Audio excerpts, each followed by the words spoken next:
நண்பர்களுக்கு வணக்கம். இன்னைக்கு ஈரான் கொடுத்துருக்க ஒரு லிஸ்ட்டு பார்த்தோம்னா உண்மையிலே பயங்கர ஒரு அதிர்ச்சிகரமான லிஸ்ட்டு. அதாவது என்ன கொடுத்துருக்காங்க நீங்கள் வெயிட் பண்ணுங்கள், உங்களுடைய வாழ்நாளை நாங்கள் தீர்மானிக்கிறோம் அப்படின்னு சொல்லி ஒரு லிஸ்ட்டு கொடுத்துருக்காங்க. அந்த லிஸ்ட்டில் ஒரு 7 பேர் ஃபோட்டோவோட டீட்டெயிலாக கொடுத்துருக்காங்க. அது என்ன உண்மையிலே ஒரு அதிர்ச்சிகரமான லிஸ்ட்டு. அது போக நாங்கள் போருக்கு தயாராக இருக்கோம் அப்படின்னு சொல்லி ஈரான் அவ்வளோ தைரியமாக சொல்லியிருக்காங்க. ஆனால் அதே நேரத்தில் இங்கே ஜெனீவாவில் பேச்சுவார்த்தைக்கு அங்கே வேலை நடந்துக்கிட்டு இருக்கு. நீங்கள் எங்கிட்ட பேச்சுவார்த்தை பண்ணிவிட்டு இங்கே காசாலேயே அங்கேயும் போட்டு அடியேன்னு அடிச்சிங்க நம்ம மக்கள்கிட்ட. அப்போது நாங்கள் எப்படி உங்களுக்கு என்ன சளைச்சவங்களா அப்படின்ன மாதிரி. அது போக இப்போ இஸ்ரேல் அமெரிக்கா அவங்க அவசர ஆலோசனை ஈடுபடுறாங்க அப்படின்னு ஒரு தகவல். அது எங்கே வச்சு ஈடுபடுறாங்கன்ற ஃபுல்லாக டீட்டெயில் இல்லை, ஆனால் ஈடுபடுறாங்கன்னு ஒரு தகவல் இருக்குது. அது இல்லாமல் திரும்ப அங்கே ஸ்டேட் ஆஃப் ஹார்மோஸில் மாதிரி கடலில் ரஷ்யா, சைனா அண்ட் ஈரான் 3 பேரும் சேர்ந்து ஒரு பயங்கரமான ட்ரில் இப்போ நடத்த போகிறதுக்கு அங்கேருந்து கப்பல் கிளம்பி வந்துக்கிட்டு இருக்கு எங்கே ரஷ்யாவிலேருந்து அப்படின்னு ஒரு தகவல். அதுபோக சைனா ஒரு முக்கியமான ஒரு பெரிய அளவுக்கு ஒரு முக்கியமான இதை ஈரானுக்கு சப்போர்ட் பண்ணியிருக்காங்க அப்படின்னு இந்த டீட்டெயில் எல்லாம் பார்க்க போகிறோம். நான் கசாலி டிகோட்ஸ். இது சினிமா, உள்ளூர் அரசியல், உலக செய்திகள், சமுதாய கருத்துக்கள் அனைத்தையும் விருப்பு இல்லாமல் சார்பு இல்லாமல் தரவுகளோடு கொடுக்கக்கூடிய ஒரு சேனல்.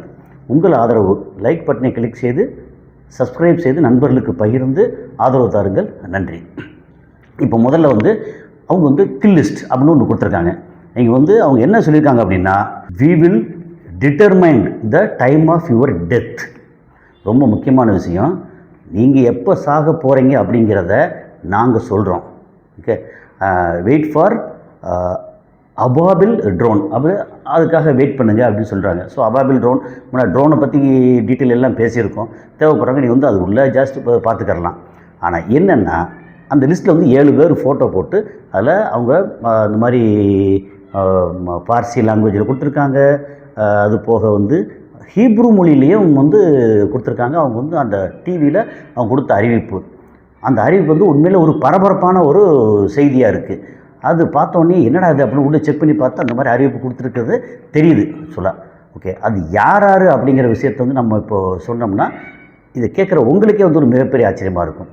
அதில் டாப்பில் அந்த லிஸ்ட்டில் டாப்பில் இருக்கிறது நம்பர் 1 யாராக இருக்கும் ஒன்று சொல்ல வேண்டியதில்லை. நீங்கள் ஈரான் இந்த மாதிரி ஒரு 7 பேர் முக்கியமான ஆளெலாம் நாங்கள் போட்டு தள்ள போகிறோம் அப்படின்னு இந்த மாதிரி நீங்கள் ஒரு லிஸ்ட்டு கொடுத்தாங்கன்னா அந்த லிஸ்ட்டில் டாப்பில் வேறு வழியே இல்லை, எல்லாமே இஸ்ரேல் சம்மந்தப்பட்டவங்க. Number 1 Benjamin Netanyahu. ஸோ அவர் இஸ்ரேலோட பிரைம் மினிஸ்டர். ஓகே, அவர் இவ்வளோ பிரச்சனைக்கும் அவர் தலையாய காரணம். ஓகே, அடுத்தவர் டேவிட் பார்னியா அப்படின்னு ஒருத்தர். அவர் யாருன்னா பெரும்பாலான ஆளுக்கு தெரிஞ்சிருக்கும், சிலருக்கு தெரியாதவங்களுக்காக சொல்கிறோம். அதாவது உலகத்திலேயே நாசகார வேலை, காசை கொடுத்து எதிர்த்து கொடுத்து எல்லாத்தையும் கெடுத்து குட்டி சோறாக்கி இந்த மாதிரி உளவு பார்க்குறேன்ற பேரில் ரொம்ப கேவலமாக நடந்துக்கக்கூடிய ஒரு அமைப்பு. அந்த அமைப்பு பேர் மொசாடு. அந்த மொசாடோட தலைவர் டேவிட் பார்னியா. அவர் லிஸ்ட்டில் 2வது இருக்கிறார்.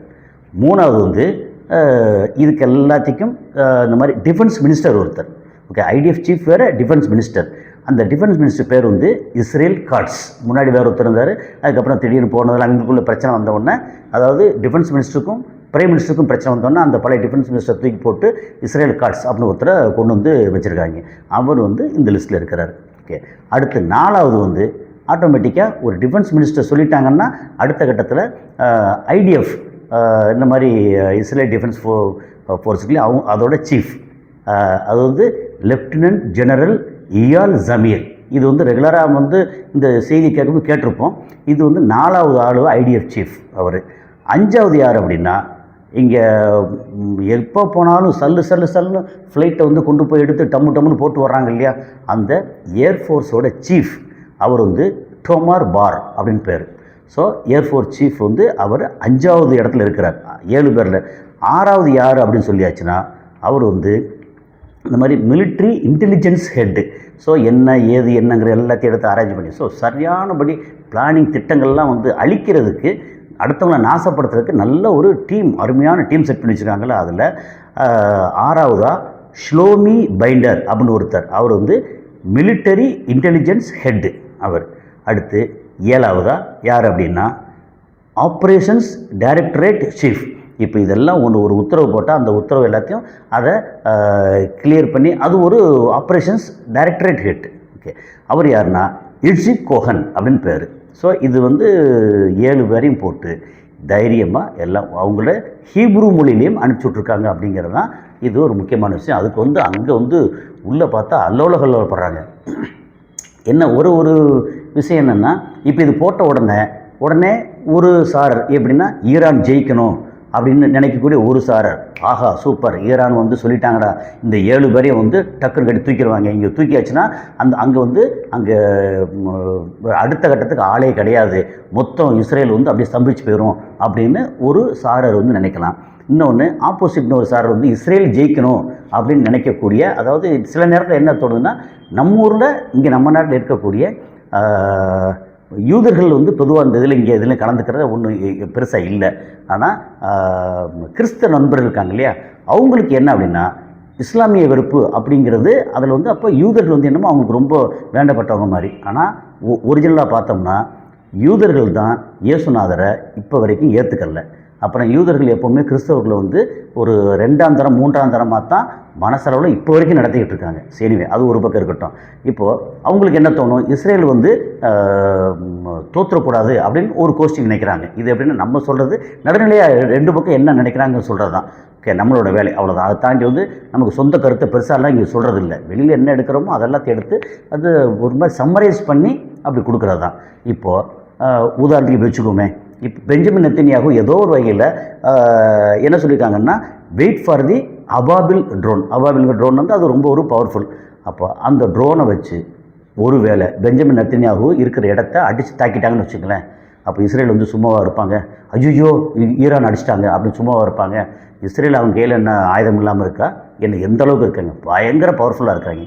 அதே நேரத்தில் சரி, இப்போ பெஞ்சமின் நெத்தன்யாகு அடித்தாச்சு, டேவிட் பர்னியான்னு சொல்லி மொசாடு டைரக்டர் அடித்தாச்சு, யாராவது ஒருத்தர் வந்து தூக்குனாங்கன்னு வச்சுங்களேன், அவங்க வந்து தட்டப்பட்டன்னு அடுத்த கட்ட வேலையை ஆரம்பிக்க மாட்டாங்க.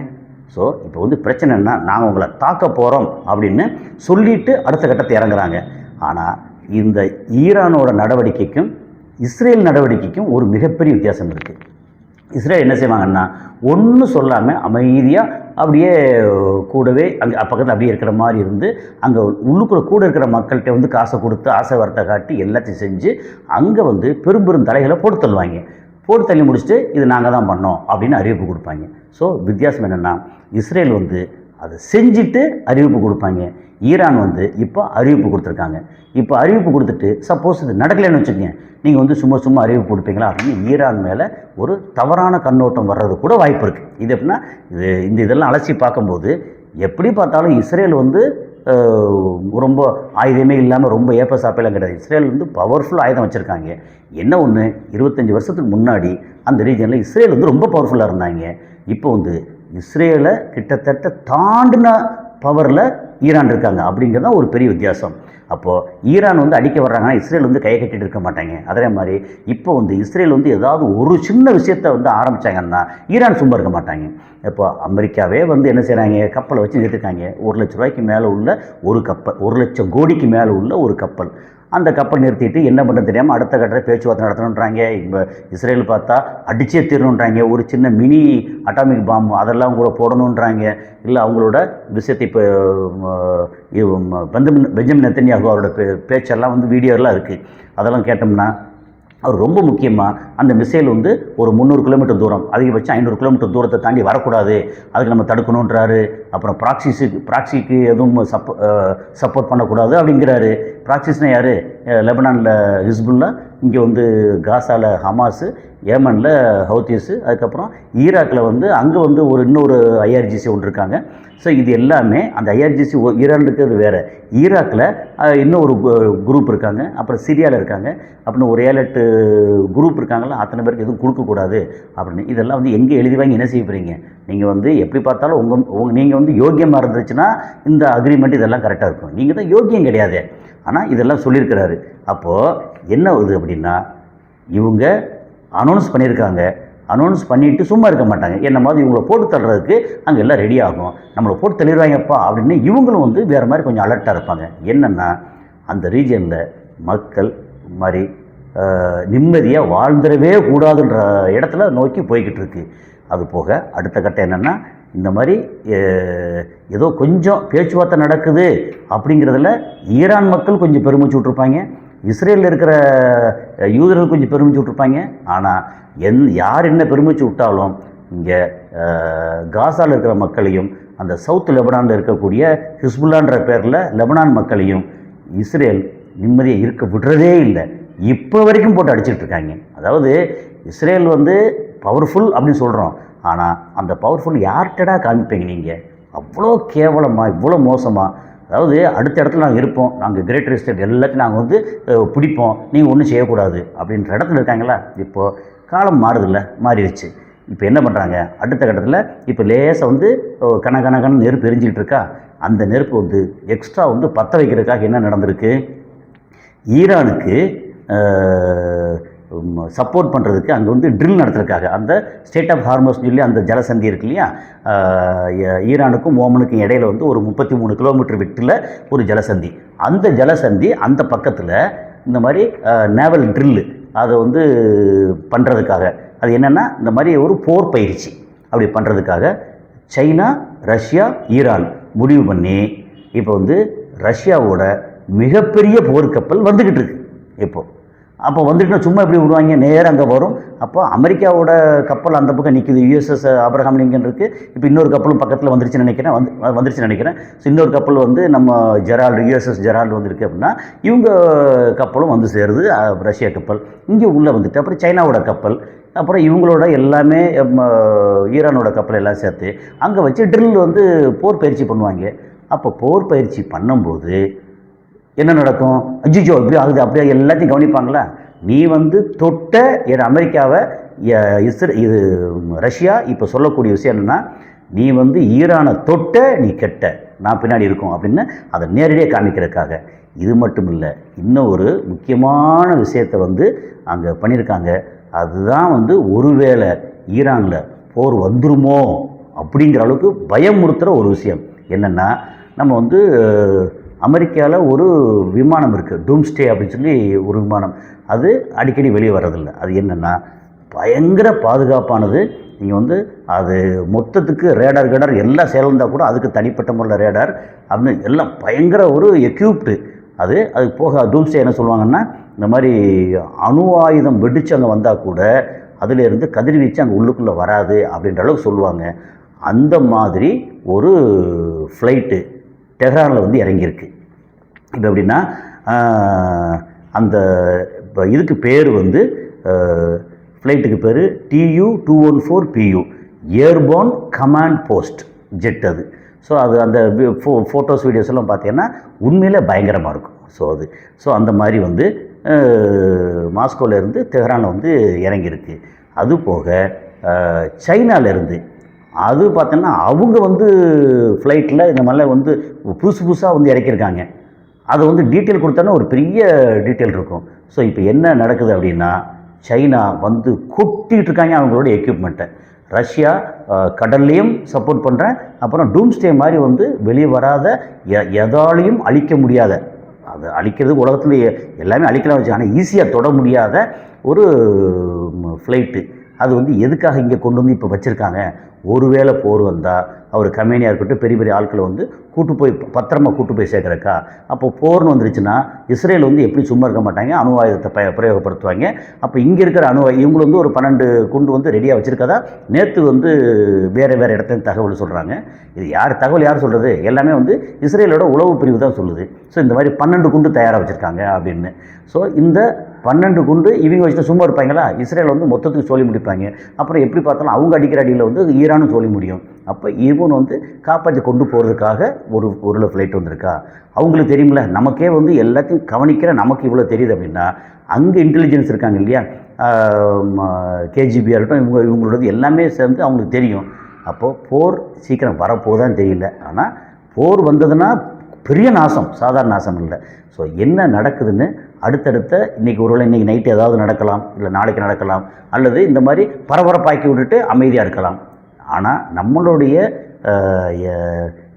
ஆர்வம், ஆசை என்ன அப்படின்னா போர் நடக்கக்கூடாது. அது போர் இல்லாமல் இனிமேல் ஏதாவது ஈரானை பற்றிய செய்தியே வர தேவையில்லை, வராது அப்படின்ற இடத்துல வந்துச்சு அப்படின்னா நமக்கு ஒரு சந்தோஷம். ஏன்னா ஈரான் மக்கள் பாவம் 46 வருஷமாக பசி, பஞ்சம், பட்டினி. ஆனால் நல்லா இருக்கிற மக்கள் கொஞ்சம் பக்கம் இருக்காங்க. ஆனால் விலைவாசி கூட சாதாரண எளிய மக்கள் உண்மையிலே பாடப்படுறாங்க. அது வரக்கூடாது அப்படிங்கிறது தான் நம்மளுடைய விருப்பமும். ஸோ அடுத்த ஒரு காணொலியில் என்ன நடக்குதுன்னு அப்டேட் பண்ணுறேன். நன்றி.